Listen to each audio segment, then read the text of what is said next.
Good afternoon. I hope everyone's well today. Thank you for watching. It is appreciated. Or good morning when this goes out. We've had a attempted smear from Reform UK, or about Reform UK, that I want to get into in this video, but more on that in a minute. The local council leader, George Finch, who was recently elected, has received some media scrutiny because apparently he's too young to lead a council, but he would be okay to vote, even if he was younger, if Labour had their way. So you can vote at 16, but you can't be an elected politician at 18. Go figure. Anyway, he exposed another local cover-up down in Warwickshire. I can't specify the wording because YouTube doesn't like particular words, but I can show the article. This is the thing that the police tried to cover up according to Reform. 2 Afghan asylum seekers charged over an alleged incident with a 12-year-old girl in a quiet Warwickshire town. I think it was Nuneaton. This reeks of what the establishment does.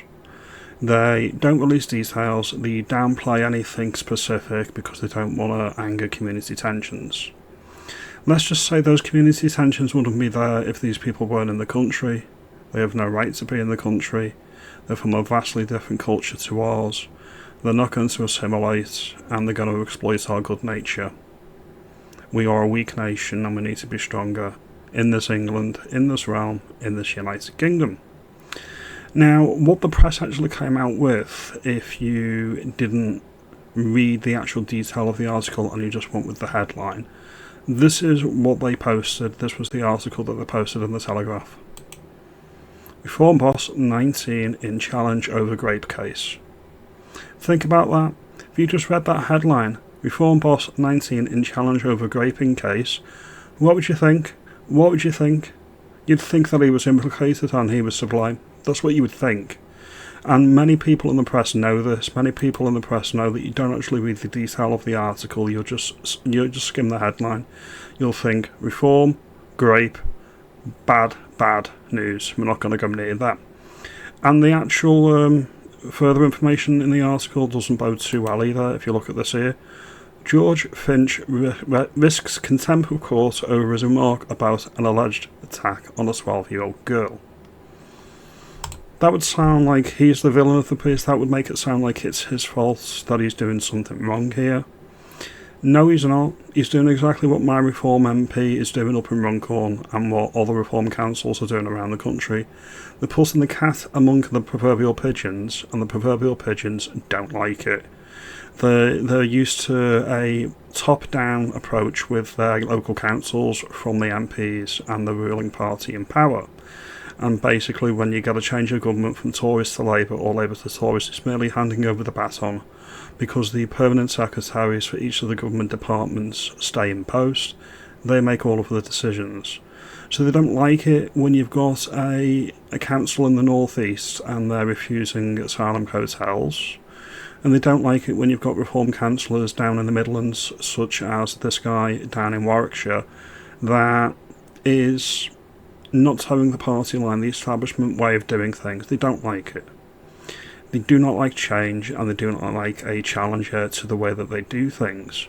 My local council, which is Halton Borough Council, came out against my MP, said she's painting a picture that we don't recognise. I've gone over this before, I'll go over it again. That's how the councils like to do things. They will close ranks. If their MP, Mike Amesbury, was still imposed on Runcorn and Halsbury, they would all be singing from the same hymn sheet. And it's the same thing here. In Warwickshire, the local council's now Reform-led, and they're not dancing to Labour's tune, and that is what the issue is. Slightly different down in Great Yarmouth, where Rupert Lowe is the MP, because they've got a Tory-led council, and they've joined forces with the Reform MP to stop any more asylum hotels in the area. Just like they're stopping plumping any more asylum seekers in my area, because my MP is kicking up a big stink about it. But then you come onto this particular image I'm going to bring up now. Where is it? No, I've already gone this one here. Mike Tapp, the Dover MP. Farage is a fake patriot who does not care about the country. He speaks to exploit division and fan the flames of hate for his own political gain. That is anti-British and well below our standards. What he's saying really is that he's the Dover MP, so he's literally the port of entry for all of these dinghy divers from France that have no right to be in the United Kingdom. If I was Prime Minister, first of all, they wouldn't step foot on British soil. They would be shipped back to France. And any that are here would be put into an embankment. They would be put into a campsite in Dover in his constituency. So let's see how popular he would be with his voters at that point. This is what the Labour Party does. They will attack anybody that doesn't buy into their idea of what being British is. As I previously stated in a video recently, nationality doesn't come with terms and conditions. He may disagree with Nigel. That doesn't make Nigel any less British. That doesn't make the Patriots in Reform UK any less British. If anything, it questions the way that you're doing things. Because even though I disagree completely with Mike Tapp and his ilk in the Labour Party, I wouldn't dare say ever that they are British, because like it or lump it, they are British. They're just greatly, greatly misguided and guilty of treason, high treason, in my opinion. We need to bring that back on the statute books. That's my view on that. His type, the lefty lovies in the Labour Party, are the type of people that will go onto these protests by the far right and say that anybody that's got a problem with undocumented, unvetted asylum seekers from countries like Afghanistan and Eritrea, for example, if you've got an issue with that, apparently you're the problem. Well, now, I find the mass raping of our women and children the problem, and if that makes me a racist, well, call me a racist, I don't actually care. I'm going to play this little video. This was from one of the leftists in the Labour Party. I think his name is Richard Bergen. He was at a Stand Up to Racism demo, which is funded by the trade unions. He was there on the weekend. Let's see what he has to say, shall we?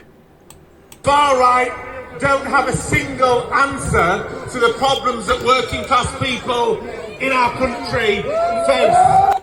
Yeah, we do. Get rid of the Labour Party because you're not for the working class. That's job number one. Job number two, get all of the illegal migrants out of the country and get the vast majority of legal migrants out of the country. The good news is that a growing minority in the country agree with me. They actually want negative migration to the United Kingdom, want a complete pause on any and all migration to the UK, about 45%, and that's rising on a daily basis. So we may be in the minority now, but not for long.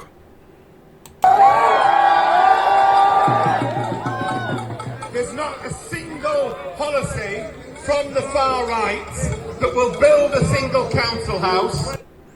We're at a below replacement rate population, you numpty. That means if we didn't have migration into the United Kingdom, and it was in the negative, not the positive, there'd be no need for additional housing because there'd be more than enough once the backlog is cleared. If you're building, for example, on average, let's just call it a ballpark, of 200,000 houses a year, and you've got net migration running at 700,000, you've got a deficit there of 500k. Where are all those people going? Brain Trust, Richard Bergen, where are they all going? Build a single hospital or make people's lives better. I know what would make lives better for everybody in the UK with kids. Stop letting people that we can't be sure of their intentions into the country. Just stop it. If we've got a big problem with this type of crime in the United Kingdom, which I can test by the way, it was a rare crime up until about 25 years ago. It was very, very rare. And all of a sudden there's been a huge spike in certain types of crimes committed by certain types of people. And why is this? It's because of government policy. Alright? Apology has become policy. It's part of the way that the government deal with these things now. Because the reality is, unfortunately, some people have bought a lie. And the lie that they've bought is that it's not the billionaires' fault that we have underfunded public services. It's not the billionaires' fault, apparently, that there aren't enough council houses. It's not the fault of austerity. It's the fault of migrants. Completely agree. It is the fault of migrants. Well, actually, now, let's be fair. Anybody coming to the United Kingdom, I can understand why they're coming to the UK. Alright, let's try and be fair. The legal migrants coming to the United Kingdom is a much bigger problem than the boat people. However, the boat people should be zero. I want to be clear on that point. However, anybody coming to the United Kingdom looking for a better life, I don't begrudge them taking the piss out of us because we are allowing them to take the piss out of us. So it's not necessarily the failure of the migrants, because you could demonise them particularly and say, look at the bad migrants, look at the bad legal migrants, the ones that have got the papers and the visas and whatnot. You could say it's their fault. It's not they're taking advantage of the shitty system that's grown up in the country. That needs to change. They've fallen for the oldest trick in the book, of those at the very top, which is to divide people. No, the Labour Party's done that all by themselves. That's why you play identity politics until it bites you on the arse. You want to protect all the minorities, and you play the minorities off against the majority population. We do not have majority rule in the United Kingdom, even when we've got a majority government of 400 plus MPs, because they're not catering to the majority of the population. They're not even catering to a majority of their own voter base. They are catering to niche, minuscule issues that no one really gives two hoots about. Anyway, he thinks it's the fabled far right that's the major problem in the United Kingdom. These are the people going to the hotels protesting these asylum seekers in hotels. Let's have a look at this nasty, evil, wicked far right that they're so scared about.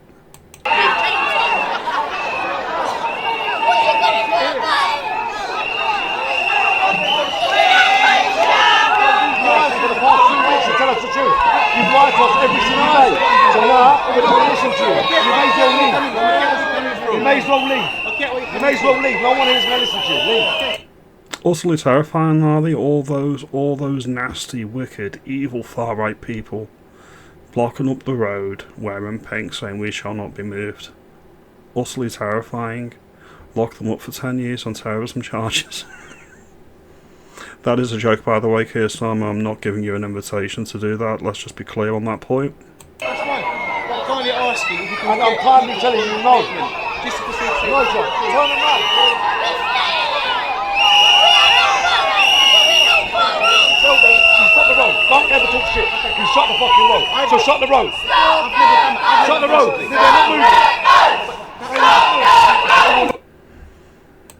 Now, the good news is these peaceful protests at the hotels that Labour deem are wicked and far right because they're bigoted racists, they are growing in number and they're growing in venues as well. They're going to be increasing and increasing and increasing.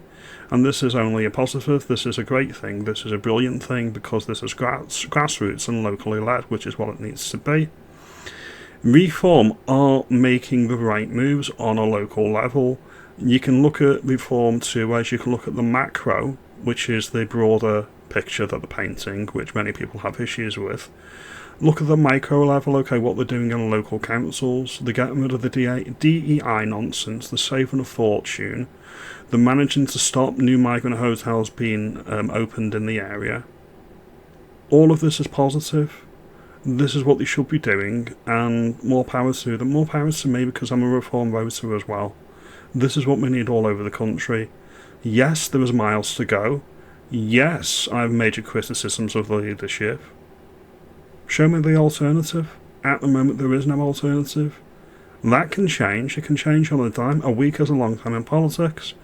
At the moment, I'm going to be calling out and defending reform where they need defending. The legacy media aren't going to do it. They're happy with the two-party system.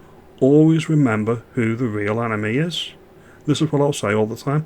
It's the establishment, the elites that do not listen to their voters, and that's not just in Britain or United Kingdom. It's across the Western world, barring the United States because they've got the Donald. Vote reform, get reform in, anything else is negotiable. These are my thoughts at the moment. Now if you like this video, like and subscribe, do all that good stuff. I will see you in the next video. Have a good day.